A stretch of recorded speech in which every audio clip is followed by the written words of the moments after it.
எக்கனாமிக்ஸில் money and banking அப்படிங்கிற ஒரு topic. இதில் ரிசர்வ் பேங்க் ஆஃப் இந்தியா சேர்த்து நம்ம பார்ப்போம். So notes very very important. இது யூடியூப்பில் அப்லோட் ஆனதுக்கப்புறம் டவுன்லோட் பண்ணி படிச்சுக்குங்க. ரொம்ப கிறிஸ்பாக இருக்கும். ஸோ நம்ம இன்டர்நெட்டில் சர்ச் பண்ணி கூட நிறையா கொஷின்ஸு ப்ரீவியஸ் இயர் கொஷின்ஸ்லாம் இதில் எடுத்திருக்கோம். ஸோ வங்கியியல், பணம் மற்றும் வங்கியியல் அப்படிங்கிற ஒரு டாபிக் இது.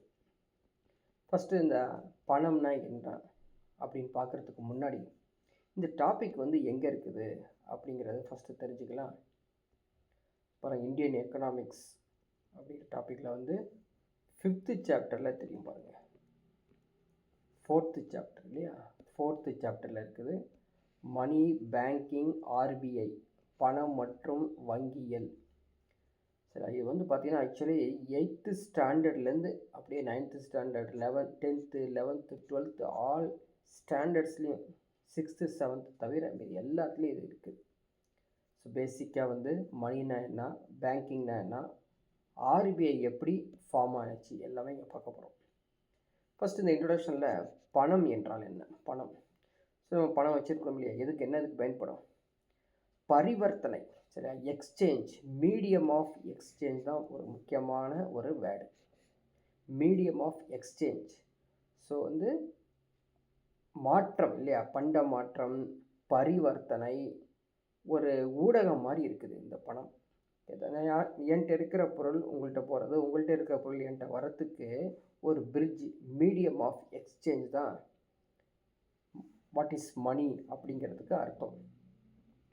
ஸோ மணி தான் அனைவரும் பார்த்தது தான். ஸோ அமௌண்ட் இல்லாமல் எதுவுமே இல்லை. பட் எப்படி இது உருவானுச்சு, எப்படி பரிணாம வளர்ச்சி அடைஞ்சிச்சு, எவாலுவேஷன் ஆஃப் மணி அப்படின்னா. ஸோ ஸ்டார்டிங் சிஸ்டம் எப்படி இருந்தது அப்படின்னா பார்ட்டர் சிஸ்டம், பண்டமாற்று முறையில் இருந்தது. கொஞ்ச நாள் கழித்து மெட்டாலிக், அதாவது உலோக காலம், அயான் ஏஜ் அப்படிலாம் இருந்துச்சு பார்த்தீங்களா. அப்போ மெட்டாலிக் ஸ்டாண்டர்டை யூஸ் பண்ணாங்க. அதுக்கப்புறம் கோல்டு ஸ்டாண்டர்ட், பொன் திட்டத்தை கொண்டு வந்தாங்க. அதுக்கப்புறம் சில்வர் யூஸ் பண்ணாங்க. இப்போ நம்ம பார்த்துட்ருக்கோம் இல்லையா, காகித பணம், சரிங்களா, பேப்பர் கரன்சி அப்படிங்கிறது நம்ம பார்க்குறோம். So paper currency standard, plastic money. இப்போ பார்த்துட்டு இருக்கிறது நம்ம வச்சுருக்கிறது பிளாஸ்டிக் மணி. தண்ணியில் விட்டு பாருங்களேன், நம்மளுடைய அமௌண்ட்டை 100 ருபீஸ், 200 ருபீஸ், 500 ருபீஸை தண்ணியில் விட்டு அலாசினா ஒன்றுமே ஆகாது. அது பிளாஸ்டிக் மணி. அதுக்கப்புறம் மறைக்குறி மெய்நிகர் பணம் அப்படின்னு சொல்லக்கூடிய கிரிப்டோ கரன்சி அப்படிங்கிறது இப்போ ஃபேமஸ். இப்போ இதோடைய டீட்டெயில்ஸ் நம்ம பார்க்கலாம். ஃபஸ்ட்டு பார்ட்டர் சிஸ்டம் அப்படிங்கிறது பண்டமாற்று முறை. ஸோ எக்ஸ்சேஞ்ச் சிஸ்டம் இது பிற்காலத்தில் ஃபெயிலியர் ஆயிடுச்சு. ஸோ நான் வச்சுருக்கிற ரைஸ் என்கிட்ட இருந்துச்சு அப்படின்னா இன்னொருத்தட்ட கொடுத்து நான் வீட்டு வாங்கிக்குவேன். வீட்டு இன்னொருத்தட்ட வேறு ஏதாவது கொடுத்து ராகி, பாஜ்ரா, இது மாதிரி டிஃப்ரெண்ட்டாக மெட்டீரியல்ஸ் வாங்குவாங்க. அது கேள்விப்பட்டிருக்கோம், சரிங்களா. ஸோ மெட்டாலிக் ஸ்டாண்டர்ட் அப்படிங்கிறபோது பார்த்திங்கன்னா இந்த தங்கம், வெள்ளி, ஏதாவது ஒரு உலோகத்தை பயன்படுத்தி கரன்சி, ஒரு மணி கரன்சி ப்ரொடக்ஷன் பண்ணாங்க. அதான் metallic standard. So paper currency, காகித பணம் அப்படின்னு கேள்விப்பட்டிருப்போம். ஸோ ஒரு 25 இயர்ஸ் பிஃபோர், 30 இயர்ஸ் பிஃபோர்லாம் நம்ம தெரியாதனமாக பாக்கெட்டில் அல்லது துணி துவைக்கும் போது இந்த பணம் போயிடுச்சு அப்படின்னா அப்படியே நஞ்சு போகிற மாதிரி, கிழிஞ்ச மாதிரியே ஆயிரும் ஆல்மோஸ்ட். ஆனால் கிழியாது, கிழிஞ்ச மாதிரி ஆயிரும். இப்போ பேப்பர் கரன்சி, அது ஹை குவாலிட்டி பேப்பர் கரன்சியில் செஞ்சுருப்பாங்க. அதுக்கப்புறம் இப்போ வச்சுருக்க நம்ம எல்லாமே பிளாஸ்டிக் மணி. ஸோ பார்த்திங்கன்னா பிளாஸ்டிக்கே பார்த்திங்கன்னா 2 பேப்பர் அப்படியே அட்டாச் பண்ணியிருப்பாங்க. ஸோ தினந்தோறும் பயன்படுத்தக்கூடிய நெகிழி இருக்குது பார்த்திங்களா, வேஸ்ட்டு, அதெல்லாம் எடுத்து ஸ்டோர் பண்ணி தான் இன்றைக்கி இந்த பேப்பர் மணி, அது பிளாஸ்டிக் மணி அப்படிங்கிறது ஸ்டார்ட் பண்ணியிருக்காங்க. ஸோ இந்த பிளாஸ்டிக் மணியில் தான் நம்ம வச்சுருக்க பேப்பர்ஸ் இருந்தாலும் அதே மாதிரி ஒரு எக்ஸாமில் ஒரு கொஷின் கேட்டிருக்காங்க, சரிங்களா. அதாவது நம்ம வச்சுருக்கிற 100 ருபீஸ், 200 ருபீஸ், 500 ருபீஸ் பேப்பரா, பிளாஸ்டிக்கா, கிளாத்தா அப்படின்னு சொல்லி எக்ஸாம்பிள் கேட்டிருக்காங்க. ஸோ நோட் பண்ணிக்கோங்க. கண்டிப்பாக அது என்னது, கிளாத்தில் செய்யப்பட்டது. நம்ம வச்சுருக்கிற 100 rupees, 500 rupees cloth, one type of cloth. அந்த கிளாத் ஒன்றுமே ஆகாது, அப்படியே நீங்கள் சோப் போட்டு கூட தேய்ச்சி. பட் பிளாஸ்டிக் மணி அப்படிங்கிறது பார்த்திங்கன்னா கார்ட்ஸ் யூஸ் பண்ணுறோம் இல்லையா, cash cards, credit cards, debit cards, prepaid cash cards. Stores cards, forex cards, spots cards, சாதாரண ஒரு கார்டு யூஸ் பண்ணுவோம். அது பிளாஸ்டிக் கார்டு யூஸ் பண்ணுவோம். அந்த கார்டு எல்லாமே வந்து இந்த பிளாஸ்டிக்கால் செய்யப்பட்ட ஒரு பணம். அதுலேருந்து நம்ம பணத்தை வந்து பரிவர்த்தனை செஞ்சுக்குவோம். ஸோ கிரிப்டோ கரன்சி இப்போ ரீசன்ட் ஸ்டாண்டர்டில் இருக்குது. சரிங்களா? இது வந்து பார்த்திங்கன்னா சென்ட்ரல் பேங்க் ஆஃப் இந்தியாவிலே வந்து அதை அஷ்யூர் பண்ணியிருக்காங்க. ஸோ மைய வங்கி சாராமல், நேராக மைய வங்கியை சாராமல் பணப்பெருக்கத்தை சீர் செய்தல் மற்றும் நிதி மாற்றத்தை சரிபார்த்தல். இது வந்து பார்த்திங்கன்னா ஒரு டிஜிட்டல் கரன்சி. இப்போ வந்து டிஜிட்டல் கரன்சி, அதாவது நம்ம வந்து அந்த பணத்தை எடுத்து எந்த ஒரு பொருளையும் நம்ம வந்து இமிடியட்டாக வாங்க முடியாது, கையிலையும் பணம் இருக்காது. ஆனால் டிஜிட்டலில் இத்தனை தௌசண்ட்ஸ் இருக்குது, இத்தனை லேக்ஸ் இருக்குது, இத்தனை க்ரோர்ஸ் இருக்குது அப்படிங்கிற டிஜிட்டலாக பார்க்க முடியும். அதான் வந்து கிரிப்டோ கரன்சி அப்படிங்கிறது. ஸோ இந்த மணியோடைய ஃபங்க்ஷன்ஸ் என்னென்ன அப்படிங்கிறது தான் இங்கே சாதாரணமாக வந்து 8th ஸ்டாண்டர்ட் 7th ஸ்டாண்டர்ட் புக்லேயே கொடுத்துருப்பாங்க. ஸோ மீடியம் ஆஃப் எக்ஸ்சேஞ்ச், அதுக்கப்புறம் store value, measure of value, standard of deferred payments, வருங்காலத்துக்கு செலுத்தத்தக்க ஒரு அடிப்படையானது இந்த பணம் அப்படிங்கிறது வந்து கொஞ்சம் தெரிஞ்சுக்கலாம். சரி, இதோடைய பணத்துடைய பணிகள், ஃபங்க்ஷன்ஸ் என்னென்ன ஃபங்க்ஷன்ஸ் அப்படின்னு பார்த்தீங்கன்னா, ஸோ ஃபஸ்ட்டு ஃபங்க்ஷன்ஸ் வந்து பார்த்திங்கன்னா கான்டிஜென்ட் ஃபங்க்ஷன்ஸ். எல்லா ஃபங்க்ஷனுமே எப்படி இருக்கும்? கான்டிஜென்ட் ஃபங்க்ஷன்ஸ், அதாவது துணை பணிகள் தான் செஞ்சிட்ருக்குது. என்ன அப்படின்னு பார்த்தீங்கன்னா, the basis of the credit system. சரிங்களா? பணமுடைய வரவு செலவு சொல்கிறோம் இல்லையா, அதான் வந்து அதோடைய ஃபங்க்ஷன்ஸ். அடுத்தது distribution of national income. So money facilitates the distribution of national income. சரிங்களா? அது தேசிய வருவாய்க்கு பகிர்ந்து அளிப்பது தான் இந்த பணத்தினுடைய மற்றொரு பணி. Equalisation of utilities. Money helps to equalise marginal utilities and marginal productivities. சரிங்களா? ஸோ யூட்டிலிட்டி பண்ணுறதுக்கும் ப்ரொடக்டிவிட்டி பண்ணுறதுக்கும் இந்த பணிகள், உற்பத்தி செய்வதற்கும் அதே மாதிரி பயன்படுத்துவதற்கும் இந்த மணியோடைய பணி நடக்குது. அதே போல் ப்ரொடக்டிவிட்டி ஆஃப் கேபிட்டல்ஸ், மூலதனம் இல்லையா, பணத்தை போட்டு பணத்தை எடுத்துக்கிட்டே இருப்பாங்க சொல்லுங்களா, இந்த வேலையை இந்த மணி செய்து. So these are the different functions of money அப்படிங்கிறத பார்க்குறோம். கரன்சி சிம்பிளை பற்றி கொஞ்சம் எக்ஸ்ப்ளனேஷன்ஸ் ஆல்ரெடி உங்களுக்கு தெரிஞ்சிருந்தாலும் இது கொஞ்சம் டீட்டெயில்டு ஸ்டடி கொடுத்துருப்பாங்க. ஸோ டிசைன் யார் பண்ணாங்க அப்படின்னு பார்த்தீங்கன்னா, ஒரு ஐஐடி பாம்பேயில் படித்த ஒரு ஸ்டூடெண்ட், போஸ்ட் கிராஜுவேட் ஸ்டூடெண்ட். அவர் யார் அப்படின்னு பார்த்தீங்கன்னா, நம்ம தமிழ்நாட்டை சேர்ந்த டி உதயகுமார். அவர் தான் வந்து இந்த மாதிரி ஒரு கரன்சி போட்டு, அதாவது ஆர் போட்டு ஒரு கோடு போட்டாருங்க. சரிங்களா? இப்படி போட்டனால இது வந்து இன்றைக்கி நம்ம இப்படி போட்டிருந்தா அது இந்தியனுடைய கரன்சி அப்படிங்கிறது. இதை வந்து இவர் செஞ்சதை வந்து யூனியன் கேபினெட்டை உட்காந்து 15th ஜூலை 2010 என்ன பண்ணாங்க, செலக்ட் பண்ணிக்கிட்டாங்க. ரைட், ஓகே, இது மாதிரி யூஸ் பண்ணலாம் அப்படின்னு. அமால்கமேஷன் ஆஃப் தேவங்கிரி ரோமன் ரா இதை பேஸ் பண்ணி இதை ஸ்டார்ட் பண்ணியிருக்காங்க. ஸோ குளோபல் பொசிஷன்லேருந்து பார்த்தீங்கன்னா நம்ம வந்து 5th கண்ட்ரி, 5வது கண்ட்ரியாக இருக்கும். யாராருக்கு அடுத்ததுன்னா, முதல்ல அமெரிக்கா, பிரிட்டன், ஜப்பான், யூரோப்பியன் யூனியனுக்கு அப்புறம் நம்ம வந்து 5th கண்ட்ரியாக இந்தியாவுடைய ஒரு கரன்சியை நம்ம இன்றைக்கி பார்த்துட்ருக்கோம் அப்படிங்கிறத தெரிஞ்சு வச்சுக்கோங்க. சப்ளை ஆஃப் மணி, பண அளிப்பு அப்படின்னா என்ன? ஸோ ஒரு பொருளாதாரத்தில் எவ்வளோ பணம் இருக்கோ அந்த பணத்தை வந்து அளிப்பது, மற்றவங்களுக்கு அளிப்பது, அதான் பண அளிப்பு. சரிங்களா? ஸோ மணி டிமாண்ட், மணி சப்ளை அப்படிங்கிறது நம்ம கேள்விப்பட்டிருப்போம். இப்போ வந்து மணி, இந்த மெஷர் ஆஃப் மணி சப்ளை, அந்த சப்ளை நடக்குது பார்த்தீங்களா, எப்படி கவுண்ட் பண்ணுறது அப்படிங்கிறது இது எக்ஸாமில் கேட்ட கொஷின்ஸ் மனப்பாடம் பண்ணி வச்சுக்கோ. So M1, M2, M3, M4. So இது மாதிரி மணி இருக்குது. M1 அப்படிங்கிறது குறுகிய பணம், நேரோ மணி, படித்து வச்சுக்கோ. M2 அப்படிங்கிறது நேரோ மணி, குறுகிய பணம் 2வது. 3 வந்து M3 பிராட் மணி, பரந்த நிலை பணம். M4ம் பரந்தது. ஸோ M1, M2 நேரோ மணி, M3, M4 வந்து பிராட் மணி. ஸோ M1, M2 பார்க்கலாமா? ஸோ M1 அப்படிங்கிறது என்ன? Currency, coins plus demand deposits. Deposit பண்ணியிருக்கோம் இல்லையா, அந்த அமௌண்ட்டை எல்லாம் சேர்த்து தான் M1, அதான் வந்து நேரோ மணி அப்படின்னு அர்த்தம்.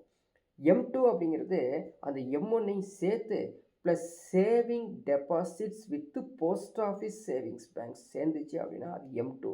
ஸோ மைண்டில் ஃபிக்ஸ் பண்ணிக்கணும். M1ங்கிறது எதை குறிக்கும்? கரன்சி, காயின்ஸ், அதே மாதிரி டிடி டெபாசிட்ஸ், டிமாண்ட் டெபாசிட் பண்ணுறோம் இல்லைங்களா, அதான் வந்து இந்த M1. M2 அப்படிங்கிறது இது எல்லாத்தையும் சேர்த்து அதோட extra saving deposit with post office savings பேங்க்ஸில் வந்துடும். ஓகேங்களா? இது M1, M2 பார்த்தாச்சு. M3 என்ன அப்படின்னா ப்ராட் மணி. அதாவது M1 இருக்குது பார்த்தீங்களா, அந்த M1 தான்.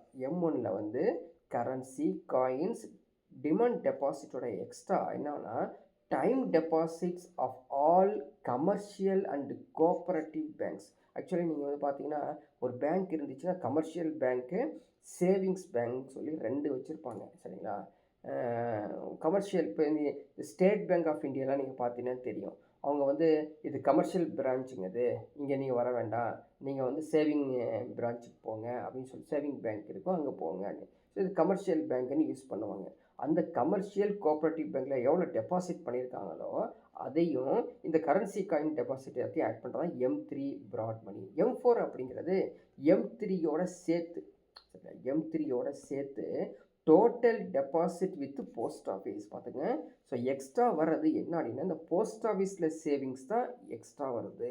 புரியுதுங்களா? அப்போ M2வும் M4ம் எக்ஸ்ட்ரா போஸ்ட் ஆஃபீஸில் சேர்றதா வந்துட்டுருக்குது அப்படிங்கிறது நம்ம தெரிஞ்சுக்கிறோம். அடுத்தது லிக்விடிட்டி அப்படிங்கிறது பார்க்குறோம். Liquidity the gradation or decreased order of liquidity அப்படிங்கிறது அர்த்தம். சரிங்களா? அதே மாதிரி அடுத்தது பேங்க் பாருங்கள். பேங்க் எப்போ உருவானது, அதனுடைய வரலாறு அப்படிங்கிறத நம்ம இங்கே பார்க்க போகிறோம். ஸோ ஹிஸ்ட்ரி ஆஃப் பேங்கிங் எப்போ உருவானது. ஸோ ஸ்டார்டிங் ஸ்டேஜில் நம்ம பேங்க்கை பற்றிலாம் கொஞ்சம் வந்து ஹிஸ்ட்ரியில் படித்து வச்சுருப்போம். ஃபஸ்ட்டு ஹிஸ்ட்ரியில் போய் பார்க்கலாம். திங்க் பண்ணி பார்த்திங்கன்னா தெரியும். ஸோ அந்த காலத்தை ராஜா வாழ்ந்த காலத்துலலாம் வந்து பார்த்திங்கன்னா பேங்க்குன்னே ஒன்றும் கிடையாது. எப்படி பேங்க் இருந்திருக்கும் அப்படிங்கிறத நம்ம யோசனை பண்ணி பார்த்தோம் அப்படின்னா அது வந்து ஒரு ஊர் இருக்கும், ஊருக்கு நடுவே ஒரு கோவில் இருக்கும். அந்த கோவிலில் யாராவது வந்து பணம் வச்சுருந்தாங்கன்னா கொண்டு வந்து அந்த கோவிலில் கொடுத்துருவாங்களாமா. அந்த கோவிலில் சேமித்து வச்சுக்குவாங்க, அவ்வளோதான். எதுக்கு சேமித்து வைக்கிறாங்கன்னா யாராவது கேட்டால், யாருக்காவது அமௌண்ட்டு தேவைப்படுது அப்படின்னா எடுத்து கொடுப்பாங்க அப்படிங்கிற மாதிரி தான் ஃபஸ்ட்டு ஸ்டார்டிங் ஸ்டேஜில் இருந்தது. நம்ம வரலாறுலாம் படிச்சிருக்கோம். ஆனால் இது கொஞ்சம் மாடர்ன் 1656 கொஞ்சம் சொல்கிறாங்க. சரி, ரிக்ஸ் பேங்க்ஸ் ஆஃப் ஸ்வீடன் அப்போ தான் ஃபஸ்ட்டு ஒரு பேங்க்கு ஸ்டார்ட் ஆகுது.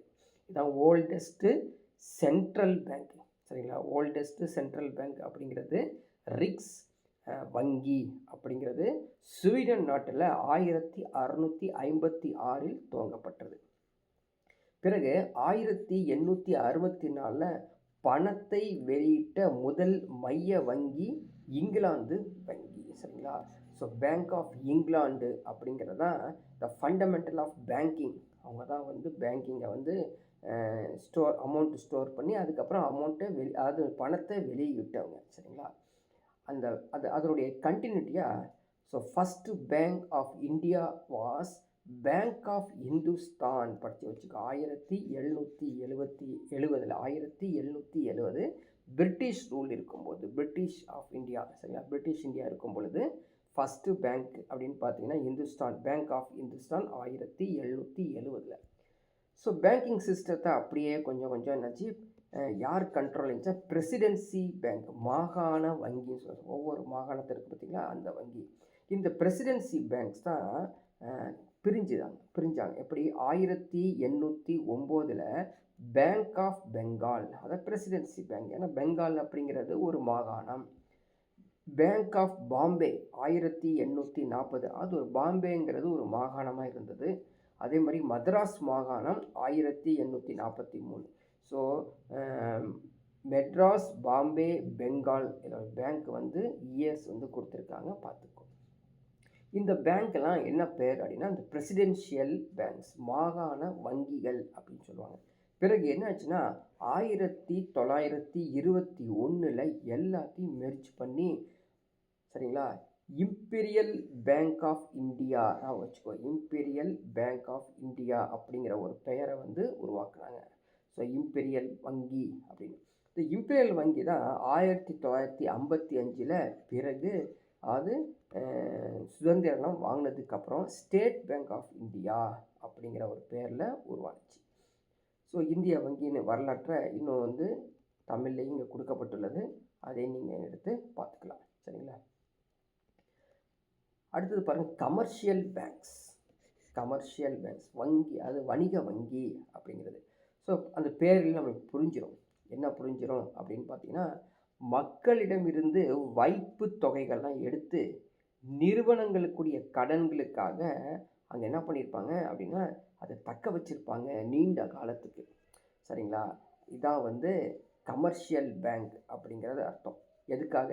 இண்டஸ்ட்ரியல் பர்பஸ்க்காக இது யூஸ் பண்ணுவாங்க. இதனுடைய வேலைகள் என்ன? ஃபஸ்ட்டு பார்த்தீங்கன்னா, முதன்மை பணிகள் அப்படின்னு எடுத்துட்டோம்னா, வைப்புலாம் இருக்கு வச்சுங்களா, டெபாசிட் பண்ணியிருக்காங்க இல்லையா, அதுக்கு யாராவது கேட்டால் கொடுப்பாங்க. நம்ம தான் கேட்பு வைப்புகள், டிமாண்ட் டெபாசிட் கொடுப்பாங்க. அதே மாதிரி டைம் டெபாசிட்ஸ், கால வைப்புகள் கொடுப்பாங்க. அதே மாதிரி லெண்டிங் லோன்ஸ், கடனை வந்து வழங்குவாங்க. இதான் முதல் வேலை. இரண்டாவது அவங்களுடைய பணிகள் என்ன அப்படின்னு பார்த்தீங்கன்னா, யாராவது வந்து செக்ஸ்லாம் கொடுக்குறாங்க இல்லையா, காசோலைகள், அதை வந்து பணமாக்குதல், வருமானத்தை பெறுதல், செலவுகளை செலுத்துதல், இது மாதிரி வேலைகளை இதோடைய பணிகள் நடக்குது. மூன்றாவது எடுத்துக்கிட்டோம் அப்படின்னா பொது பயன்பாட்டு பணிகள், அதாவது general utility service. So primary functions, secondary functions, general utility service. இந்த ஜென்ரல் யூட்டிலிட்டி சர்வீஸ் தான் என்ன வருது அப்படின்னு பார்த்தீங்கன்னா, lockers, travellers sex, foreign exchange, இந்த வேலைகள் எல்லாமே வந்து இந்த பணிகள் செஞ்சிட்ருக்காங்க. இன்னும் அதர் ஃபங்க்ஷன்ஸ் அப்படின்னு எடுத்துக்கிட்டோன்னா மணி சப்ளை செய்கிறாங்க, credit creation, collection of statistics, எல்லாமே கலந்தது தான் அதர் ஃபங்க்ஷன்ஸ் அப்படிங்கிறது நம்ம புரிஞ்சுக்கணும். அடுத்தது பாருங்கள், ஒன்று என்பிஎஃப்ஐஎஸ். இதெல்லாம் வந்து நீங்கள் பேங்கிங்குடைய டேர்ம்ஸில் நீங்கள் பார்க்க முடியும். என்பிஎஃப்ஐஎஸ் அப்படின்னு நான் பேங்கிங் ஃபினான்ஷியல் இன்ஸ்டிடியூஷன்ஸ். ஸோ நான் பேங்கிங் ஃபினான்ஷியல் இன்ஸ்டிடியூஷன்ஸ் என்ன அப்படின்னு பார்த்துக்கங்க. அதாவது வங்கி அல்லாத நிதி நிறுவனங்கள் மூலம் வங்கிக்கான உரிமை கொண்டாடுவது, அது இல்லாமல் மைய வங்கியில் கண்காணிக்கப்படுவது. இந்த 2 வேலையும் செய்ய மாட்டாங்க. அதாவது வங்கி இல்லாமல் நிதி நிறுவனங்களை முழு வங்கியாக இது நினைக்க மாட்டாங்க. அதே மாதிரி சென்ட்ரல் பேங்க்லேருந்து எந்த ஒரு மானிட்டரும் இது பண்ண மாட்டாங்க. அதான் நான் banking financial institutions. The financial institutions do not have full banking license. அதான் ஃபஸ்ட்டு தெரிஞ்சுக்கங்க. And are not supervised by the central bank. They mobilize savings and lend funds but do not carry out pure banking business. அதான் basically bank என்னென்ன வேலை செய்கிறாங்களோ அந்த வேலையை இவங்க செய்ய மாட்டாங்க. அதனால தான் இவங்களுக்கு பேர் நான் பேங்கிங். அப்படி என்ன வேலை செய்கிறாங்க கேள்விப்பட்டிருப்பேன். சிட் ஃபண்ட்ஸ், மியூச்சுவல் ஃபண்ட்ஸ், சரிங்களா, ஃபினான்ஸ் கம்பெனிஸ், இது மாதிரி எக்ஸ்சேஞ்ச், ஸ்டாக் எக்ஸ்சேஞ்ச் பண்ணுவாங்க சிலது. சரிங்களா, ஸ்டாக் எக்ஸ்சேஞ்ச் கேள்விப்பட்டிருப்பீங்க. கேஷ் மார்க்கெட்டு, கமாடிட்டி மார்க்கெட்ஸில் ஸ்டாக் எக்ஸ்சேஞ்ச் பண்ணுவாங்க. அதுக்கு ரிலேட்டடாக ஃபினான்ஷியல் இன்ஸ்டிடியூஷன்ஸ்லாம் வச்சுருப்பாங்க. Like mutual funds, chit funds, financial கம்பெனிஸ்லாம் வச்சுருந்தாங்க அப்படின்னா இதுதான் வந்து நான் பேங்கிங் ஃபைனான்ஷியல் இன்ஸ்டிடியூஷன்ஸ். ஸோ நிறையா சிட் ஃபண்ட்லாம், இந்த முத்தூட் சிட் ஃபண்ட்ஸ்லாம் கேள்விப்பட்டிருக்கீங்களே, அவங்களாம் வந்து என்பிஎஃப்ஐஎஸில் தான் அவங்க இருக்காங்க. இப்போது இந்த டேர்ம்ஸ் பார்த்துக்கு, இந்த ரோல் ஆஃப் கமர்ஷியல் பேங்க்ஸ்னு ஒன்று கொடுத்துருக்காங்க. So capital formation, role of the commercial bank. Commercial பேங்க்கோடைய பணிகள் என்ன, அவங்களுடைய வேலைகள் என்ன அப்படின்னு பார்த்தீங்கன்னா, கேபிட்டல் ஃபார்மேஷன், மூலதனத்தை உருவாக்குறது, கிரியேஷன் ஆஃப் கிரெடிட், கடனை உருவாக்குறது, சேனலைசிங் ஆஃப் தி ஃபண்ட்ஸ், நிதியை வந்து முறைப்படுத்துறது, encouraging rights type of industry, சரியான வகையில் வந்து தொழில்களை ஊக்கப்படுத்துதல், பேங்க் மானிட்டைஸ் டெப்ட், கடன்களை பணமாக மாற்றுதல், ஃபினான்ஸ் டு கவர்மெண்ட், அரசுக்கு நிதி அளித்தல், எம்ப்ளாய்மெண்ட் ஜெனரேஷன், வேலை வாய்ப்புகளை உருவாக்குதல், bank promote entrepreneurship. So so தொழில் முனைவோரை ஊக்கப்படுத்துதல் இதனுடைய வேலைகள் தான் முக்கியமான இவங்களுடைய ரோல். ஸோ என்பிஎஃப்ஸ் பற்றி நம்ம புக்கில் கொடுத்துருக்கக்கூடிய இன்ஃபர்மேஷன்ஸ் கொஞ்சம் படித்து வச்சுக்கங்க. அதே தான் நம்ம சொன்னோம் இல்லைங்களா, நான் பேங்கிங் ஃபினான்ஷியல் கம்பெனி அப்படிங்கிறது இது ஒரு வங்கி இல்லா நிதி நிறுவனம் அப்படிங்கிறதும் ஒரு முக்கியமானது. ஸோ என்னென்ன வேலை செய்கிறாங்க, stock exchange, other financial institutions like அதாவது சிட் ஃபண்ட்ஸு, அதுக்கப்புறம் பில்டிங் சொசைட்டிஸ் எல்லா வேலையும் செய்கிறாங்க அப்படிங்கிறது தெரிஞ்சுக்கிறோம். ஸோ நெக்ஸ்ட் ஒன்று பாருங்கள், சென்ட்ரல் பேங்க் அப்படிங்கிற கேள்விப்பட்டிருக்கோம் இல்லையா. சென்ட்ரல் பேங்க் ஒன்று இருக்குது, ரிசர்வ் பேங்க்குன்னு ஒன்று இருக்குது. ஸோ மைய வங்கி இல்லையா, a central bank, reserve bank or monetary authority. So மைய வங்கின்னு சொல்லுவாங்க, ரிசர்வ் வங்கி அல்லது பணவியல் அதிகார அமைப்பு. இவங்க என்ன செய்கிறாங்க, இவங்களுடைய வேலைகள் என்ன, they manage state currency. States கரன்சினா என்ன மீனிங், அரசுடைய பணம், மணி சப்ளை, அரசுக்கு பணத்தை அளிப்பது, அண்டு இன்ட்ரெஸ்ட் ரேட், வட்டி விகிதத்தை மேலாண்மை செய்கிறாங்க. எல்லாமே மேலாண்மை செய்வதுதான் இந்த சென்ட்ரல் பேங்கோட வேலை. Central bank also usually oversee the commercial bank system of their respective countries. புரியுதுங்களா. ஸோ நாட்டில் உள்ள வணிக வங்கிகளை மேற்பார்வைகளை செய்வது தான் இந்த மைய வங்கியோடைய வேலை, சென்ட்ரல் பேங்கோடைய வேலை. இது அந்த ரிசர்வ் பேங்க் ஆஃப் இந்தியா. சரிங்களா, reserve bank of India. So இதோடைய ஹிஸ்ட்ரியும் இருக்குது, இதோடைய அட்மினிஸ்ட்ரேஷன்ஸ், அதோடைய ஃபங்க்ஷன்ஸ் தமிழ்லையும் இது கொடுக்கப்பட்டுள்ளது, பார்த்துக்கலாம். ஸோ 1935 ஏப்ரல் 1 சரிங்களா ஆர்பிஐ உருவாக்கப்பட்டது. எதனால் உருவாக்கப்பட்டது, ஒரு தனி சட்டமே இருக்குது, ஆர்பிஐ ஆக்ட் 1934. அந்த சட்டத்தின் கீழ் ஏப்ரல் 1 1935 தான் ரிசர்வ் பேங்க் ஆஃப் இந்தியா அப்படின்னு இந்தியாவில் ஆரம்பித்தாங்க. ஜனவரி 1, 1949 நேஷ்னலைஸ்டு பண்ணிட்டாங்க. சரிங்களா, தேசிய மயமாக்கிட்டாங்க. எதை, ரிசர்வ் பேங்க் ஆஃப் இந்தியாவை தேசிய மயமாக்கிட்டாங்க. அப்படின்னா என்ன அர்த்தம், fully owned by government of India. So Indian government நேரடியாக முழு பொறுப்பையும் எடுத்துக்கிட்டாங்க. இதனுடைய ஹெட் குவார்ட்டர்ஸ் அப்படின்னு பார்த்தீங்கன்னா பேசிக்கலி எங்கே இருந்தது அப்படின்னு பார்த்தீங்கன்னா 1937 ஸோ 35 ஆரம்பித்தாங்க. நெக்ஸ்ட் ஒரு 2 இயர்ஸில் கல்கட்டா டு மும்பைக்கு ஹெட் குவார்ட்டர்ஸாக மாற்றிட்டாங்க. கல்கட்டாவில் இருந்தது, பிறகு மும்பைக்கு மாற்றிட்டாங்க.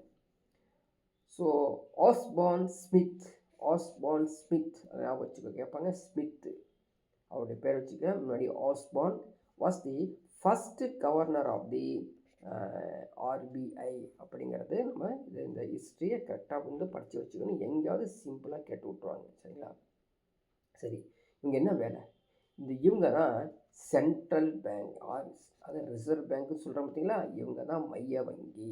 இவங்க அனைத்து இந்தியாவில் இருக்க அனைத்து வங்கியும் என்ன பண்ணுவாங்க, ரெகுலேட் பண்ணிட்டு இருப்பாங்க, அதான் வேலை. Also called lender of the last resort. தமிழில் ஆக்கம் இங்கே இருக்குது, lender of the last resort, கடைசி நிலை கடன் ஈவோன்.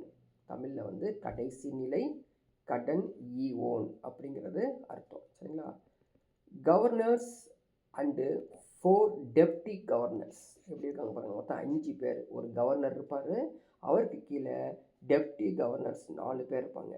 along with a central board of directors appointed by the GOI. இந்த டைரக்டர்ஸை அப்பாயின்மெண்ட் பண்ணுறது கவர்மெண்ட் ஆஃப் இந்தியா. இவங்களுடைய வேலை என்ன, பணத்தை எல்லாத்துக்கும் இஷ்யூ பண்ணுறது. ஸோ பணத்தை அச்சிடுவது, அது எவ்வளோ பணம் இருக்குது பார்க்குறது, எல்லா வேலையும் இவங்க வேலை தான். The bankers to the government. So பேங்க்லேருந்து கவர்மெண்ட்டுக்கு பணத்தை கொடுக்குறதும் இவங்களோட வேலை. அது இல்லாமல் இந்தியாவில் இருக்கிற பேங்கிங் சிஸ்டத்தை ரெகுலேட் பண்ணுறது இவங்களுடைய வேலை. அதே மாதிரி ஃபாரின் எக்ஸ்சேஞ்ச், அதே மாதிரி control of the credit, foreign exchange, control of the credit, எல்லா வேலையும் இவங்க செஞ்சிட்ருக்காங்க. ஸோ அந்நிய செலவணியை பாதுகாத்தல், கடன் அளிப்பை நெறிப்படுத்துதல், இவங்களுடைய வேலையை ஒரு முக்கியமான வேலையாக இருக்குது. அடுத்து இந்த பேப்பர்ஸ் இஷ்யூ பண்ணாங்க பார்த்தீங்களா, கரன்சி, அதை பற்றி ஒரு சின்ன history. The process of issuing paper currency was started 18th century. 18ஆம் நூற்றாண்டிலே வந்து பேப்பர் மூலமாக, அதாவது பணத்தை வந்து பேப்பர் மூலமாகவே கொடுக்க ஆரம்பிச்சிட்டாங்க. அதுக்கு முன்னாடி எப்படி இருந்துச்சு, காயின்ஸ் வந்து பயன்படுத்தாங்க. சரிங்களா. The private banks such that bank of Bengal, bank of Bombay, bank of Madras first printed paper money. So already அவங்க வந்து இந்த இந்த பிரசிடென்சி பேங்க்ல இருந்து பார்த்தீங்களா, அவங்களாம் வந்து பிரிண்ட் பண்ணிட்டாங்க. The first rupee was introduced by Sher Shah Suri. நான் வச்சுக்கோ, Sher Shah Suri based on the ratio of 40 copper பீசஸ்ங்கிறது பைசா பர் ருபி. அப்படி தான் ஆரம்பித்தாங்க. The name was derived from the Sanskrit word raupya. So meaning is silver.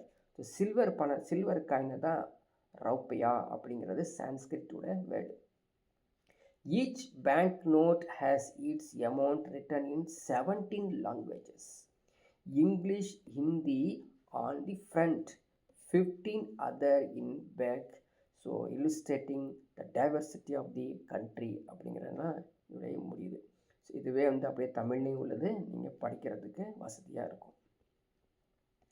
இது முக்கியமானது. ஸோ இது வந்து எக்ஸாமில் கேட்டிருக்காங்க. அதுவும் முக்கியமாக இந்த பேங்க் எக்ஸாம்ஸ்லாம் கேட்பாங்க. இந்த ஃபங்க்ஷன்ஸ் ஆஃப் ஆர்பிஐ நீங்கள் படித்து வச்சுக்கணும். ஃபஸ்ட்டு பாருங்கள், மானிட்டரி அத்தாரிட்டி, பண அதிகார அமைப்பு. மனப்பாடம் பண்ணி வச்சுக்கணும், ஞாபகத்தில் இருக்காது. இஷ்யூ ஆஃப் கரன்சி, நாணயத்தை வழங்குபவர். இஷ்யூ ஆஃப் பேங்கிங் லைசன்ஸ், வங்கி உரிமம் வழங்குபவர்.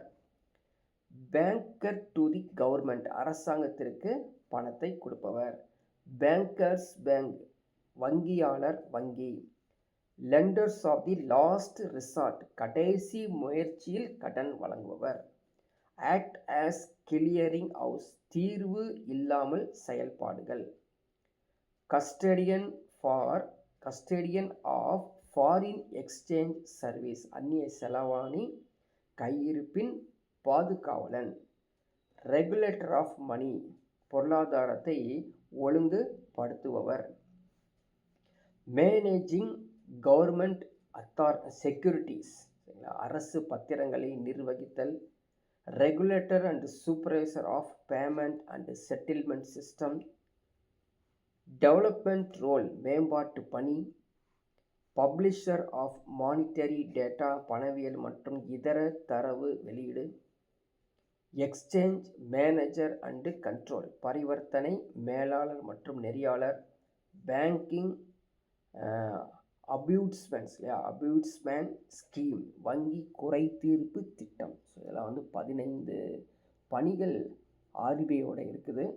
மனப்பாடம் பண்ணி 2 or 3 times படிச்சிங்கன்னா ஞாபகத்தில் வரும்.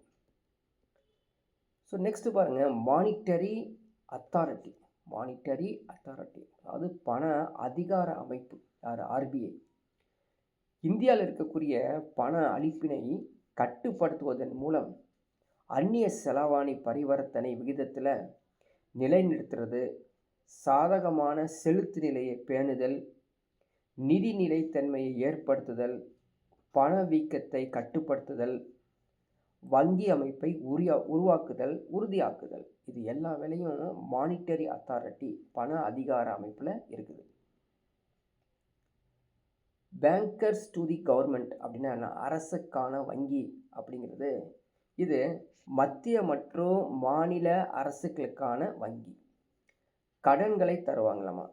அரசு கடன் தொடர்பான சேவைகள், அரசு கடன் பத்திரங்களை உருவாக்குதல், இந்த வேலைகளாம் வந்து இந்த பேங்கர்ஸ் டு தி கவர்மெண்ட் செய்கிறாங்க. பேங்கர்ஸ் பேங்க், வங்கிகளின் வங்கி அப்படின்னா என்ன அர்த்தம்? இந்திய ரிசர்வ் வங்கி இருக்காங்க இல்லையா, அனைத்து வங்கிகளுக்கும் தலைமை அவங்க தான். அதனால தான் பேங்கர்ஸ் பேங்க். இந்த வங்கிகளுக்கு வேண்டிய கடனை அளிப்பதும் இவங்க தான். வைப்பு ஏதாவது இருக்குன்னா அதையும் வந்து டெபாசிட்டும் அவங்க வந்து அசெப்ட் பண்ணுறாங்க. நெக்ஸ்ட் ஒன்று பார்த்தோம், lenders of the last resort, கடைசி நிலையில் அவங்க தான் வந்து கடன் கொடுப்பாங்களாமா. ஸோ வணிக வங்கிகளுக்கு தீர்க்க முடியாத ஒரு நிதி சிக்கல் ஏற்பட்டுச்சு அப்படின்னா உடனே ரொம்ப மோசமாகிடுச்சு இந்த கமர்ஷியல் பேங்க் அப்படிங்கிறப்ப இந்திய ரிசர்வ் வங்கி என்ன பண்ணுவாங்க, கடன் கொடுப்பாங்க. அந்த கடன் வாங்கி அவங்க திருப்பியும் கொடுப்பாங்க. டெவலப்மெண்டல் ரோல், மேம்பாட்டு பணி முக்கியமானது. ஸோ இந்திய ரிசர்வ் வங்கி இருக்குல்லையா, இந்திய ரிசர்வ் வங்கி அவங்க என்ன பண்ணுறாங்க, கொஞ்சம் மேம்பாட்டு வேலையும் செய்வாங்க. எப்படி அப்படின்னு பார்த்தீங்கன்னா, சிறந்த உற்பத்தி திறன் கொண்ட துறைகளுக்கெல்லாம் கடன் கொடுப்பாங்க. எப்படின்னா, இந்த ப்ரியாரிட்டி செக்டர் லெண்டிங், முன்னுரிமை கடன், கிசான் கிரெடிட் கார்டு கேள்விப்பட்டிருக்கேன், கிசான் கடன் அட்டை, அதே மாதிரி லீட் பேங்க் ஸ்கீம், முன்னணி வங்கி திட்டம். ஸோ எல்லா வேலையும் இவங்க செய்வாங்க. இந்த ப்ரியாரிட்டி செக்டர் அப்படின்னு பார்த்தோம் இல்லையா, முன்னுரிமை, யாருக்கு முன்னுரிமை கடன் அப்படிங்கிறது ஒரு லிஸ்ட்டு கொடுத்துருக்காங்க. அதையும் தெரிஞ்சு வச்சுக்கணும், எக்ஸாமில் கேட்பாங்க. விவசாயத்துக்கு எம்எஸ்எம்இ அப்படின்னா சிறு குறு தொழில், எக்ஸ்போர்ட் ஏற்றுமதி செய்கிறவங்களுக்கு, சரிங்களா. அதே மாதிரி எஜுகேஷன், கல்வி சம்பந்தப்பட்டது, ஹவுசிங், வீட்டு வசதி, அது இல்லாமல் சமூக உள்கட்டமைப்பு, எக்ஸாம்பிளுக்கு பள்ளிகள், குடிநீர் வசதிகள், சுகாதார வசதிகள் இருக்குது. அதே மாதிரி ரினியூவபிள் எனர்ஜி, புரியுங்களா, புதுப்பிக்கத்தக்க ஆற்றல் ஏதாவது செஞ்சீங்க அப்படின்னா உடனே அவங்க கடன் கொடுப்பாங்க. ஸோ வீக்கர் செக்ஷன் இருக்குது, சிலது வீக்கர் செக்ஷன். ஸோ சிறு குறு தொழிலாக இல்லையா, ஸ்மால் அண்ட் மார்ஜினல் ஃபார்மர்ஸ். அதே மாதிரி கைவினை பொருட்கள், குடிசை தொழில், SC ST, self help group, சரிங்களா, செல்ஃப் ஹெல்ப் குரூப். அவங்க எல்லாத்துக்கும் இவங்க கொஞ்சம் பணத்தை கொடுத்து ஹெல்ப் பண்ணுவாங்க. கிசான் கிரெடிட் ஸ்கீம்னு ஒன்று இருக்குது, சரியா, கிசான் கிரெடிட் கார்டு அட்டை திட்டம். இது பார்த்திங்கன்னா முறையான வங்கி அமைப்பிலிருந்து போதுமான மற்றும் சரியான நேரத்தில் கடனை கிசான் அப்படிங்கிறது அந்த விவசாயிகளுக்கு கொடுப்பாங்க. இது மட்டும் இல்லாமல் all farmers, tenant farmers, self help, சுய உதவி குழுக்கள் எல்லாத்துக்கும் இவங்க தேவைப்படும் போது கடன் கொடுப்பது. இன்னொன்று பாருங்கள், லீட் பேங்க் ஸ்கீம். அதாவது 1969 டிசம்பரில் லீட் பேங்க் திட்டம் சொல்லி ஆர்பிஐ அறிமுகப்படுத்தினாங்க. ஸோ இந்த திட்டத்தின் மூலம் நிறையா ஒருங்கிணைத்தல் வேலை, கோஆர்டினேஷன் ஒர்க்லாம் செஞ்சுருக்காங்க. என்னென்ன கோஆர்டினேஷன் ஒர்க் அப்படிங்கிற லிஸ்ட்டு கொடுத்துருக்கோம் பாருங்கள். கமர்ஷியல் பேங்க்ஸ் உருவாக்குறது, அதாவது லாப நோக்கத்தில் மட்டுமே அந்த வங்கி செயல்படும். அடுத்தது கூட்டுறவு வங்கி, cooperative bank, service to it's members and society. ஒரு சமூகத்திற்கு சேவை செய்வதற்காக இந்த கோஆபரேட்டிவ் பேங்க்ஸ் உருவாக்குங்க. இன்னும் நிறையா இடத்துல ஈரோடு கோஆபரேட்டிவ் பேங்க்லாம் கேள்விப்பட்டிருப்பீங்க. வணிக வங்கி கடன் ஒப்பிடுகையில் வைப்பு தொகை அதிக வட்டி விகிதத்தை வழங்குதல் எல்லா வேலையும் இந்த கோஆபரேட்டிவ் பேங்க் செய்வாங்க. ஸோ இந்தியாவுடைய நிதி அமைப்பு எப்படி இருந்துச்சு அப்படிங்கிறதான் பார்க்க போகிறோம். Indian financial system. இந்த ஃபினான்ஷியல் சிஸ்டத்தில் ஆல்ரெடி நம்ம பார்த்துருக்கோம். பேங்க்ஸ் இருப்பாங்க, நான் பேங்கிங் ஃபினான்ஷியல் இன்ஸ்டிடியூஷன்ஸ் இருப்பாங்க. லைக் இந்த சிட் ஃபண்ட்ஸு, மியூச்சுவல் ஃபண்ட்ஸு இருக்காங்க இல்லையா, அவங்களுடைய நிறுவனங்கள். இந்த பேங்க்ஸ் தான் 2 வங்கியாக பிரிச்சிருக்காங்க. ஒன்று கமர்ஷியல் பேங்க்ஸு, அப்புறம் கோஆபரேட்டிவ் பேங்க்ஸ். இந்த கமர்ஷியல் பேங்க் தான் ஷெட்யூல்டு பேங்க்ஸ், பட்டியல் இடப்பட்ட வங்கி, பட்டியல் இடாத வங்கி. இந்த கோஆபரேட்டிவ் பேங்க்கில் தான் urban cooperative bank, rural cooperative பேங்க்னு சொல்லி 2 கோஆபரேட்டிவ் பேங்க்கு இருக்குது. ஸோ ஷெட்யூல்டு பேங்க் அப்படிங்கிறது என்ன அப்படின்னு பார்த்தீங்கன்னா, பட்டியலிடப்பட்ட வங்கினா எது எது அப்படின்னு பாருங்கள். பப்ளிக் செக்டர் பேங்க், சரிங்களா. இப்போ பொதுத்துறை வங்கி கேள்விப்பட்டிருப்பீங்க. So Canara bank, state bank of India, சரிங்களா. அது இப்போ கார்ப்பரேஷன் பேங்க், இப்படி சொல்லிகிட்டே போகலாம். வரிசையாக பொதுத்துறை நிறுவன வங்கிலாம் கேள்விப்பட்டிருக்கோம். ப்ரைவேட் பேங்க் கேள்விப்பட்டிருப்பீங்க, தனியார் துறை வங்கி அப்படிங்கிறது. ஸோ தனியார் துறை ஐசிஐசிஐ பேங்க்கு, ஹெச்டிஎஃப்சி பேங்க்கு, ஆக்சிஸ் பேங்க் இப்படி சொல்லலாம். ஃபாரின் பேங்க், வெளிநாட்டில் இருக்கக்கூடிய வங்கி. அது இல்லாமல் கிராமத்தில் இருக்கக்கூடிய வங்கி, சரிங்களா. இப்போ பல்லவன் கிராம பேங்க் கேள்விப்பட்டிருப்போம் இல்லையா. So regional rural bank. இது இல்லாமல் ஸ்மால் ஃபைனான்சியல் பேங்க். சிறு நிதி வங்கிலாம் இருக்குது. இப்போ எக்ஸாம்பிளுக்கு உஜ்ஜீவன் பேங்க் கேள்விப்பட்டீங்களா? உஜ்ஜீவன் பேங்க்ஸ்ன்னு சொல்லி ஒரு பேங்க் இருக்குது. சின்னதாக இருக்கும். அதே மாதிரி ஃபெடரல் பேங்க்கு இதெல்லாம் வந்து ஸ்மால் ஃபைனான்ஸில் இருக்கும். நான் ஷெட்யூல்டு பேங்க், பட்டியல் இடாத பேங்க் அப்படிங்கிறது லோக்கல் ஏரியா பேங்க், உள்ளூர் பகுதியில் ஒரு சின்ன சின்ன பேங்க்ஸ் வந்து இருக்கும். அதான் நான் ஷெட்யூல்டு பேங்க். இப்போ ரெண்டுக்குள்ள வித்தியாசம் என்ன அப்படின்னு பார்த்தீங்கன்னா, பட்டியல் இடப்பட்ட வங்கி மற்றும் பட்டியல் இடாத வங்கிகளுக்கு இடையே உள்ள வேறுபாடு என்ன அப்படின்னு பார்த்தீங்கன்னா, இந்தியாவில் செயல்படுத்த அனுமதிக்கப்படும் வங்கி செயல்பாடுகள். அதாவது இவங்களுக்கு இவங்க வந்து வங்கியாக செயல்படுத்தலாம், அவங்க வந்து வங்கியாக செயல்படுத்த முடியாது. ஃபாரின் எக்ஸ்சேஞ்செலாம் அலோவ் பண்ண மாட்டாங்க பட்டியல் இடாத வங்கிகளுக்கு. சரி, இதை வந்து பார்த்தீங்கன்னா இந்த ஷெட்யூல் பேங்க்ஸை வந்து ஆல்ரெடி நம்ம ஒரு ஆக்ட் பார்த்தோம், ஆர்பிஐ ஆக்ட் 1934. இதை பேஸ் பண்ணி தான் இந்த ஷெட்யூல்டு பேங்க் வந்து நடந்திருக்குது. அதே மாதிரி ரீஜனல் ரூரல் பேங்க்ஸ் இருக்குது பார்த்தீங்களா, இது வந்து 1975 அதனுடைய சட்டத்தின் கீழ் ரீஜனல் ரூரல் பேங்க் ஆர்ஆர்பிஸ்ன்னு கேள்விப்பட்டிருப்போம், அது உருவாக்கப்பட்டுள்ளது. இதே மாதிரி ஸ்மால் அண்ட் மார்ஜினல் ஃபார்மர்ஸ்க்கும் நிறையா வந்து இது ஹெல்ப் பண்ணக்கூடியது இந்த ஆர்ஆர்பிஸ். இந்த RRBs is subscribed by central government 50%, state government 15%, sponsoring central bank 35%. So இந்த பர்சன்டேஜ் வந்து ஞாபகம் வச்சுக்கணும். அந்த ரூரல் பேங்க்குக்கு எப்படி கொடுக்குறாங்க பாருங்கள். சென்ட்ரல் கவர்மெண்ட் 50% கொடுக்குறாங்க, சப்ஸ்கிரைப் பண்ணுறாங்க. ஸ்டேட் கவர்மெண்ட் 15% தான். வேறு ஏதாவது கமர்ஷியல் பேங்க்கு 35% இவங்களுக்கு சப்ஸ்கிரைப் பண்ணியிருக்காங்க.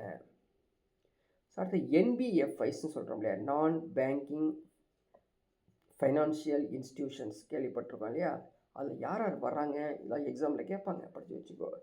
நபார்டு வங்கி, national housing bank, export import bank, small industrial development bank, சரிங்களா, micro unit development refinancing agency, Mudra bank இல்லையா, முத்ரா பேங்க் எல்லாம் famous.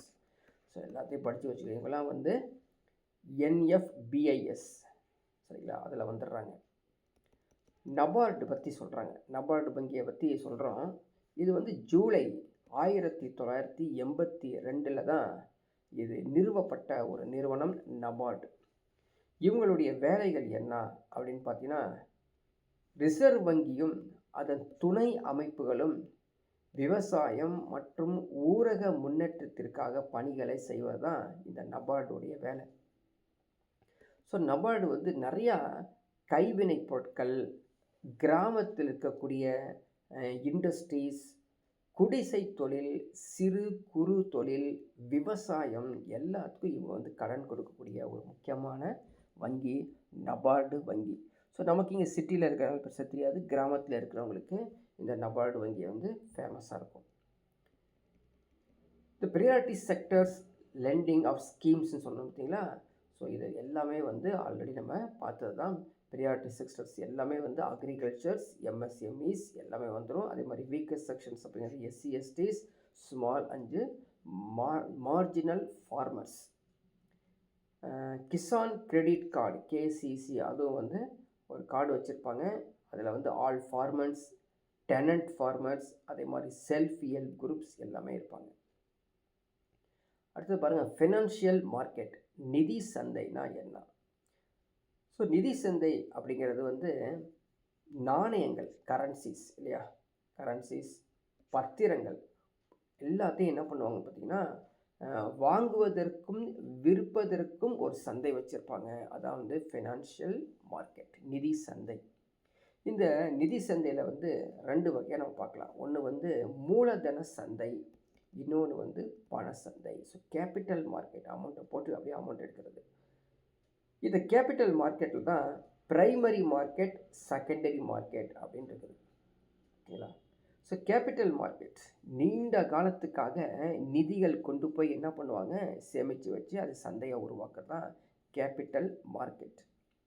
So long term investment, capital market அப்படிங்கிறது long term investment. Shares and bonds வரதுலாம் capital மார்க்கெட்டில் போயிடும். மணி மார்க்கெட்டில் என்னன்னா short term funds. So வாங்கிறது விற்பது, வாங்குறது கொடுக்கறது, இந்த கொடுக்கல் வாங்கல் கொடுக்கறது தான் அந்த மணி மார்க்கெட். இன்னொன்று பாருங்கள்,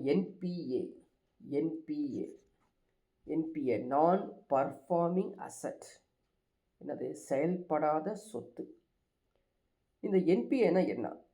ஸோ கடன் வாங்குறாங்களே, அவங்க கடன் வாங்கிட்டு 90 நாட்களுக்குள்ள வட்டியோ அல்லது கடன் தொகையோ செலுத்தாமலே வச்சுருப்பாங்க அப்படியே. அது என்னவாயிரும்? என்பிஏ ஆயிரும். ஸோ நிறையா இன்றைக்கி பேங்க்ஸில் இந்த என்பிஏ இருக்குது. கடன் வாங்கிட்டு திருப்பி கொடுக்காம பெண்டிங் வச்சுக்கிட்டே உட்காந்துருப்பாங்க. 90 நாட்களுக்கு மேலே எந்த ஒரு வட்டியோ அல்லது கடனோ கொடுக்காம இருந்தால் தான் அந்த அசட், அந்த சொத்து வந்து செயல்படாத சொத்து, நான் பர்ஃபார்மிங் அசட் அப்படின்னு அர்த்தம். ஸோ சில பேங்க்ஸுடைய கம்ப்ளீட் டீட்டெயில்ஸ் கொடுத்துருக்காங்க. இதையும் நீங்கள் வந்து கம்ப்ளீட்டாக கோத்ரூ பண்ணணும். ஸ்பெஷலைஸ்டு பேங்க்ஸ் என்னென்னா, நபார்டு வங்கி 1982 நிறுவப்பட்டது. சரிங்களா? தேசிய விவசாயம் மற்றும் கிராமப்புறத்திற்கான வங்கி வளர்ச்சி தான் இந்த NABARD, national bank for agriculture and rural development. அடுத்த IDBI bank, industrial development bank of India, இந்திய தொழில் வளர்ச்சி வங்கி 1964 நிறுவப்பட்டது. அடுத்தது பாருங்கள், எஸ்ஐடிபிஐ,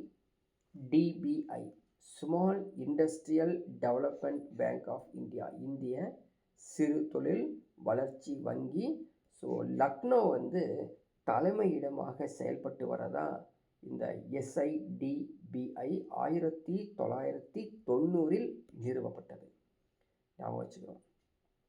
நேஷ்னல் ஹவுசிங் பேங்க், தேசிய வீட்டு வசதி வங்கி, நியூ டெல்லியில் தலைமை இடமாக செயல்படுகிறது. 1988 நிறுவப்பட்டது. Exim, export import bank, 1982. Regional rural banks, வட்டார ஊரக வங்கி, 1975.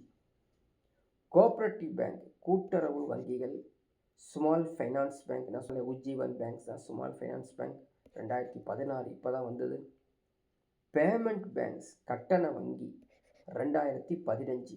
ஸோ என்னென்னா இது வரைக்கும் பார்த்த இந்த பேங்க்குடைய எப்போல்லாம் நிறுவப்பட்டது அப்படிங்கிறது தனியாக ஒரு சார்ட் மூலமாக நாங்கள் புரிஞ்சுக்கிறதுக்காக தனியாக போட்டிருக்கோம். ஸோ நீங்கள் வந்து ஈச் அண்ட் எவ்ரி லைன்ஸும் சிறப்பாக படிக்கணும். படித்து அதுதான் ஸ்டேட்மெண்ட்லாம் கொஷின்ஸ் கேட்பாங்க. சரிங்களா? ஸோ அடுத்து இப்போ ரீசெண்டாக சென்ட்ரல் கவர்மெண்ட் மூலமாகவே டிஜிட்டல் பரிவர்த்தனையில் போயிட்டுருக்கு இல்லையா? ஸோ பேங்கிங் இதை வந்து நம்ம தெரிஞ்சுக்கிறோம். நெஃப்ட் இருக்குது, ஆர்டிஜிஎஸ் இருக்குது, ஐஎம்பிஎஸ் இருக்குது, யூபிஐ இருக்குது. சரிங்களா? ஸோ இதை வந்து சாதாரணமாக நீங்கள் நெட்டில் கூகுள் சர்ச்சில் பண்ணி பார்த்தீங்கன்னா நிறைய ஒவ்வொன்றுக்கும் டிஃப்ரென்ஸ் அருமையாக கொடுத்துருப்பாங்க. ஸோ கண்டிப்பாக நம்ம வந்து சாதாரண நம்ம இந்த டிஃப்ரென்ஸை தெரிஞ்சு வச்சுக்கணும். ஸோ பேசிக்கலி இப்போ என்ன அப்படி பார்க்கலாம். நெஃப்ட் அப்படிங்கிறது நேஷ்னல் எலக்ட்ரானிக் ஃபண்டு ட்ரான்ஸ்ஃபர், தேசிய மின்னணு நிதி பரிமாற்றம். RTGS, real time cross settlement, நிகழ் நேர மொத்த நிதி பரிமாற்றம். ஐஎம்பிஎஸ், இம்மிடியட் பேமெண்ட் சர்வீஸ், உடனடி பணம் செலுத்தும் சேவை. யூபிஐ, இப்போ ரீசெண்டாக ஃபேமஸ், யூனிஃபைடு பேமெண்ட் இன்டர்ஃபேஸ் அப்படிங்கிறது. ஸோ அதனுடைய சிம்பிளோட தான் இங்கே வந்து ஒரு கம்பேரிட்டிவ் சார்ட்ஸ் வந்து கொடுத்துருக்கோம். சரிங்களா? ஸோ ஃபுல் ஃபார்ம் இப்போ தான் படிச்சுட்டு வந்தோம். யார் கண்ட்ரோலில் இருக்குது பாருங்கள். நிஃப்ட், அது என்இஎஃப்டி இருக்குது பார்த்தீங்களா, national electronic fund transfer, RBI கண்ட்ரோலில் இருக்குது. அவர் தான் ரெகுலேட் பண்ணிருக்காங்க. ஆர்டிஜிஎஸும் ஆர்பிஐ கண்ட்ரோலில். ஐஎம்பிஎஸ் யூபிஐ வந்து என்பிசிஐ அவங்களுடைய கண்ட்ரோலில் இருக்காங்க. செட்டில்மெண்ட் டைப் பார்த்தீங்கன்னா ஆஃப் ஏர்லி பேட்ச். எது நெஃப்ட் நீங்கள் கொடுத்தீங்கன்னா அரை மணி நேரத்துக்கு அப்புறம் தான் அவருக்கு பணம் போய் சேரும், அல்லது 1 மணி நேரம் 2 மணி நேரம் கூட ஆகும். ஆர்டிஜிஎஸ் எடுத்துக்கிட்டிங்கன்னா இம்மிடியேட்டாகவே போயிருங்க. ஐஎம்பிஎஸும் யூபிஐயும் இம்மிடியட், உடனே அடுத்த செகண்டில் போயிடும். இதோடைய டீட்டெயில்ஸ் பாருங்களேன். நெஃப்ட்டில் வந்து ட்ரான்ஸ்ஃபர் அமௌண்ட் இல்லைங்களா, ஒரு டைம் நீங்கள் வந்து ட்ரான்ஸ்ஃபர் பண்ணிங்கன்னா ₹1 பிடிப்பாங்க மினிமம் ட்ரான்ஸ்ஃபர், சரிங்களா. ₹1 நீங்கள் ட்ரான்ஸ்ஃபர் பண்ணலாம் நெஃப்ட்டில். ஆர்டிஜிஎஸ் வந்து 2 lakhs, மினிமம் அமௌண்ட்டே 2 lakhs. ஐஎம்பிஎஸில் வந்து ₹5 ட்ரான்ஸ்ஃபர் பண்ணலாம், யூபிஐ ₹1. அப்போ என்இஎஃப்டியும் யூபிஐயும் ₹1 ட்ரான்ஸ்ஃபர் பண்ணலாம். நெஃப்ட்டில் வந்து மேக்ஸிமம் லிமிட்டே கிடையாது, ஆர்டிஜிஎஸும் மேக்ஸிமம் லிமிட் கிடையாது. ஆனால் இதுக்கு வந்து 2 lakhs, இதுக்கு பேர் நாங்கள் ஐஎம்பிஎஸ்க்கு. யூபிஐக்கு வந்து பார்த்திங்கன்னா மேக்ஸிமம் 1 lakh தான் கொடுத்துருக்காங்க. எல்லாமே ஆன்லைன். ஆனால் இந்த என்இஎஃப்டி ஐஎம்பிஎஸ் வந்து ஆஃப்லைனும் இருக்குது. நேராக போய் பேங்க்கில் போய்ட்டு கேஷை போய் கொடுத்து ஒரு செல்லான் எழுதி எனக்கு ஐஎம்பிஎஸ் பண்ணி கொடுங்க இவருக்கு அப்படின்னு கேட்டிங்கன்னா அவங்க பணத்தை ரிசீவ் பண்ணிவிட்டு அவங்க பேரில் அவங்களே வந்து ஐஎம்பிஎஸ் பண்ணி உங்களுக்கான செல்லான் கொடுப்பாங்க. பட் இந்த யூபிஐயும் அதே மாதிரி சொல்லக்கூடிய ஐஎம்பிஎஸும் பார்த்திங்கன்னா நம்மளுடைய மொபைலோ அல்லது லேப்டாப்பிலோ பயன்படுத்தி நீங்கள் ஆன்லைன் பண்ணிக்க முடியும். இது எல்லாமே நம்ம பார்த்துருக்கோம், சரிங்களா. ஸோ இதோட இந்த டாபிக் வந்து முடிஞ்சு ப்ரீவியஸ் இயர் கொஷின்ஸ்க்கு வந்துட்டோம், சரிங்களா. இது வரைக்கும் படித்தது அப்படியே ஒரு ரீகால் பண்ணுற மாதிரி தான் ப்ரீவியஸ் இயர் கொஷின்ஸ். எக்ஸாமில் கேட்டிருக்கான் பார்த்தீங்களா, குரூப் 1ல் கேட்டது, டிஎன்பிசி குரூப் 1ல் 2022 கேட்டது. The functions of reserve bank of India, the issue of coins and bank notes, bankers to the government. அங்கே படித்தோம் பார்த்தீங்களா, அந்த ஃபங்க்ஷன்ஸ் ஆஃப் தி ஆர்பிஐ, அதுதான். Regulating credit in the country. So மூன்றுமே இருக்கிறனால தான் ஆப்ஷன் டி அப்படிங்கிறது சரியான விடை. ஸோ தமிழ் மீடியம் ஸ்டூடெண்ட்ஸு, இந்திய ரிசர்வ் வங்கியின் செயல்பாடுகள், பணிகள், நாணயங்கள், ரூபாய் நோட்டு வெளியிடுதல், அரசாங்கத்துக்கான வங்கியாளராக செயல்படுதல், நாட்டில் கடன் முறைகளை வந்து ஒழுங்குபடுத்துதல். ஓகே, ஸோ அடுத்த கொஷின் போகிறதுக்கு முன்னாடி பாருங்கள். What are the forms of central bank digital currency proposed to be introduced by RBI? So தமிழ்லேயும் நம்ம தெரிஞ்சு வச்சுக்கணும். இந்திய ரிசர்வ் வங்கி அறிமுகப்படுத்த உள்ள மைய வங்கியின் மெய்நிகர் மின்னணு பணத்தின் அமைப்பு எவ்வாறானவை? அக்கௌண்ட் பேஸ்டா, டோக்கன் பேஸ்டா அப்படின்னு இரண்டுமே 1 and 2. So account based and token based. So next ஒரு கொஷின் பாருங்கள். Which are the following factors influence digitalisations of banking sector?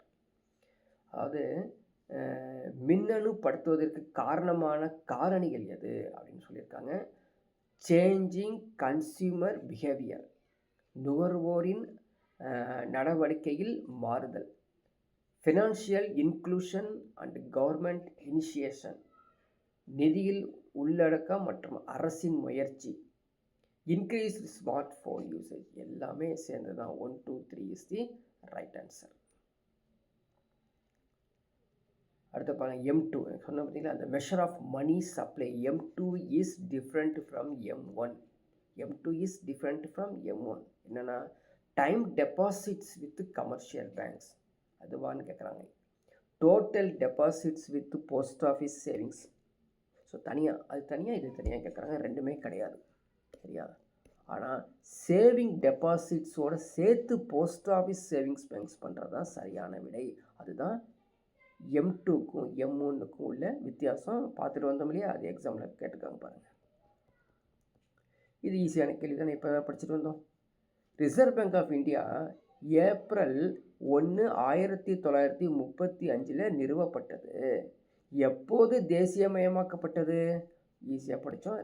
அதாவது சுதந்திரம் அடைந்ததுக்கு பிறகு 1949. ஸோ சரியான தவறா அப்படின்னு கேட்குறாங்க. எ significant problem with barter system was difficulty in storing wealth, especially with perishable goods. என்னங்க, அழுகக்கூடிய பொருள். இப்போது நான் வந்து ஒரு கூடை அரிசி கொடுக்குறேன்னு வச்சுக்கோங்க. ஒரு கூடை நெல் கொடுக்குறேன், ஒருத்தர் வாங்கிக்கிறாரு. அதுக்கு பதிலாக அவர் வந்து ஒரு கூடை வாழைப்பழங்கள் கொடுக்குறான்னு வச்சுக்கோங்க. 2 சமமாகுமா? வாழைப்பழங்கள் 1 நாள், 2 நாள், 3 நாள், 4 நாளில் அது கெட்டு போயிடும். அது உடனே நம்ம சாப்பிட்டாகணும். ஆனால் அரிசி அப்படி கிடையாதுல்ல. 1 மாதம் 2 மாதம் கூட வச்சு சாப்பிடலாம்ல. அதனால இந்த பார்ட்டர் சிஸ்டம் ஃபெயிலியர் ஆனது.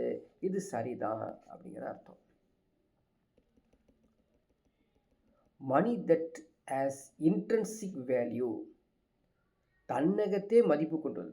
பணம் தன்னகத்தே மதிப்பு கொண்டது. Because it is made up of substance that has value it's a gold or silver. புரியுதுங்களா?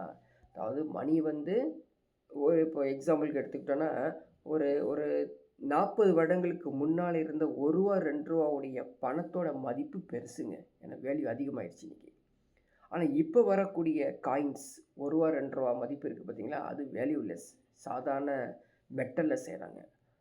அதனால் தங்கம் வெள்ளியில் செய்யப்பட்ட அந்த மணி வந்து கமாடிட்டி மணி, பண்ட பணம் அப்படின்னு அர்த்தம்.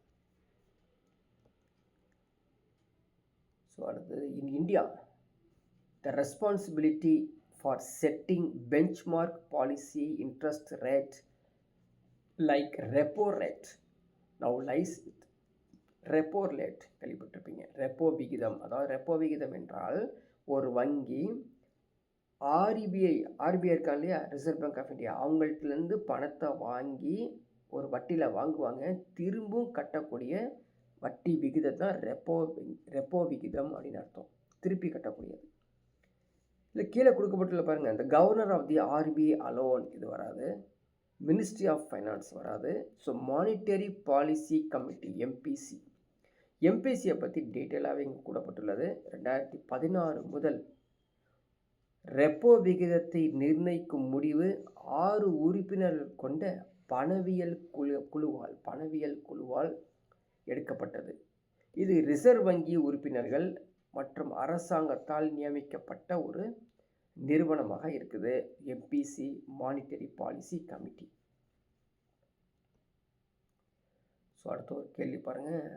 Which department of Reserve Bank of India is responsible for regulating and supervising functioning of banks in India? புரியுதுங்களா? இந்தியாவில் உள்ள வங்கிகளின் செயல்பாட்டை ஒழுங்குபடுத்துவதற்கும் மேற்பார்வை செய்வதற்கும் இந்திய ரிசர்வ் வங்கியின் எந்த துறை பொறுப்பு அப்படின்னா, இந்த department of banking operations and development. இதை பற்றி வச்சுக்கோ. முக்கியமானது. கொஸ்டின்கள் பார்க்கும் பொழுதே நம்ம வந்து எக்ஸ்ட்ரா படிக்கிற மாதிரி தான்.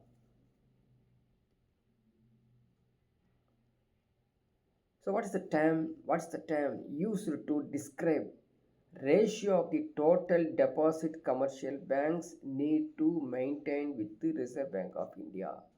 வணிக வங்கிகள் இந்திய ரிசர்வ் வங்கியுடன் பராமரிக்க வேண்டிய மொத்த வைப்பு தொகையின் விகிதத்தை விவரிக்க பயன்படுத்தப்படும் சொல் எது?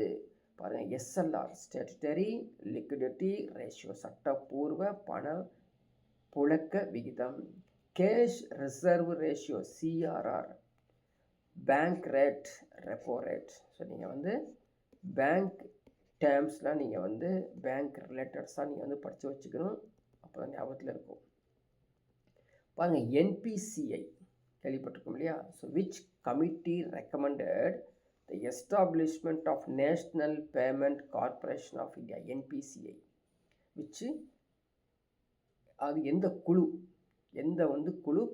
பரிந்துரைக்கப்பட்டுள்ளது அப்படின்னா, ரகுராம் ராஜன் குழு கிடையாதாமா, நரசிம்ம குழு கிடையாது, தாராப்பூர் குழு கிடையாது. ஸோ விஜய் கேல்கர் குழு வச்சுக்கோ. விஜய் கேல்கர் குழு தான் இதை வந்து பரிந்துரை செஞ்சுருக்கு. சரிங்களா? ஸோ நீங்களும் இது புக் எடுத்து படித்து ப்ரீவியஸ் இயர் கொஷின்ஸ் நிறையா இது நீங்கள் ஒர்க் அவுட் பண்ணி பார்த்துக்கணும். ஸோ நெக்ஸ்ட் கிளாஸில் நெக்ஸ்ட்டு ஒரு டாப்பிக்கில் பார்க்கலாம்.